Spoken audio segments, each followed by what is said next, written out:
মনে হচ্ছে গরুর দালাল মনে হয়। ভাই এখানে পলাশা বাড়ি কোন জায়গায় হয়েছে? বিশাল নাম করা দালাল। এই কি বললি? নাম করা মানে? থুক ভাই, নাম করা দালাল। এইবার ঠিক আছে, কি দরকার তোদের বল। ওরে ভাই আইলাম ওই শালার কাছে একটা গরু কিনবো। তো ওর যে কি রিপোর্ট ভাই, আমাদের গ্রামে এমন কোন লোক নেই যে ঠকায়নি। তারপরেও রিস্ক নিয়ে আসলাম, দেখি ওর কোনে পাওয়া যাবে বলো দিলি। ওর নাকি শুনলাম নাম করা দালাল। এই কথাবার্তা ঠিক করে বলিস, আমিও একজন দালাল। ওরে ভাই ঠিক আছে, সমস্যা নেই। এখন পলাশ দালালের কোনে পাবো তাই বলেন। এই আরে কি দরকার তা বলবি তো।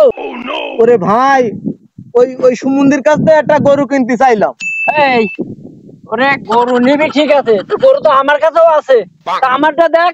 ওরে ভাই আপনার কাছ থেকে দিলে হচ্ছে না। ওই পলাশ হইলো নাং করা লোক, নাং করা দালাল, ওর কাছ থেকে নিতে হবে। গাল দিয়ে শেষ করে দিলে। এই কি দরকার তাই বল। ভাই ওই পলাশ দালালের কাছ থেকে গরু কিনলি, ও যদি বলে 3 মাস বুনে, তার সেই গরু 6 মাসের গর্ভবতী হয়। দুনিয়া এখন পৃথিবী ভাই সঠিক না, তোদের দেখে তো মনে হয় না ও লোকের কাছ থেকে তোরা গরু কিনেছিস। তোদের তো চেহারা সেরকম মনে হচ্ছে না। ওরে ভাই ওই শালার কাছ থেকে আমরা গরু কিনিনি, আমাদের এলাকার লোক কিনেছে। ও নাং করা লোক তো, সবাই বদনাম গেছে তাই আইছি। এই তো সে লোক এখন ব্যবসা করে না, তোরা যা এখন।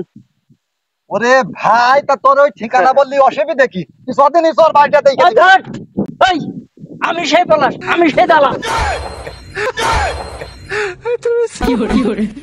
ভাই তাহলে তুমি সেই নাং করা পলাশ? আবার সেই কথা। ভাই সরি, তা তুমি রাগ করছো কেন? তোমার তো সুনামি গেলাম, সারা এলাকার লোক বদনাম গেয়ে বেড়াচ্ছে, আর আমরা তো সুনাম গাচ্ছি। ভাই যা আবার হয়ে গেছে, তোমার কাছে কি ভালো গরু হবে না? কাল তো কুরবানি দিতে হবে না? এই তোর আছে মানে আমি একটা না করা লোক? তোদের এই শুনে শুনে আমার মুখস্থ হয়ে গেছে আমি একটা নাম করা লোক। এই তাহলে তোরা দুইজন আমার সাথে আয়। ভ্যানাল্লা ভাই একটু থাক, আসছি। এই বেটাই এই দাঁড়া, মুতে চাপ লেগেছে, বুঝে আস। কি করে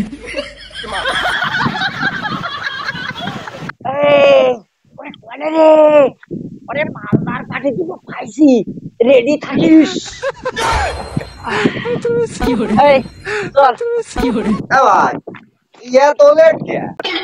ভাই এই যে রোজ পড়ছে না, এই পোশাক একটু তার একটু দেরি হয়ে আছে।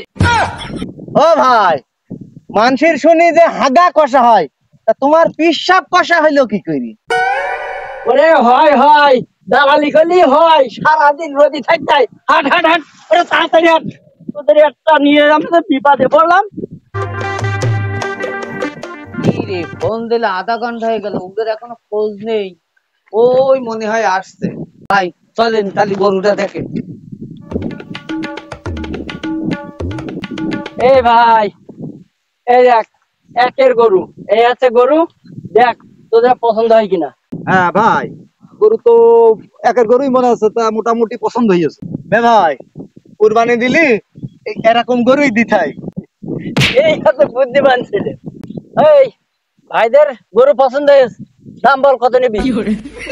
ভাই 1 সপ্তাহ ধরে কত লোক যাচ্ছে আর আসছে, 3 লাখ তো দাম হয়েই গিয়েছে।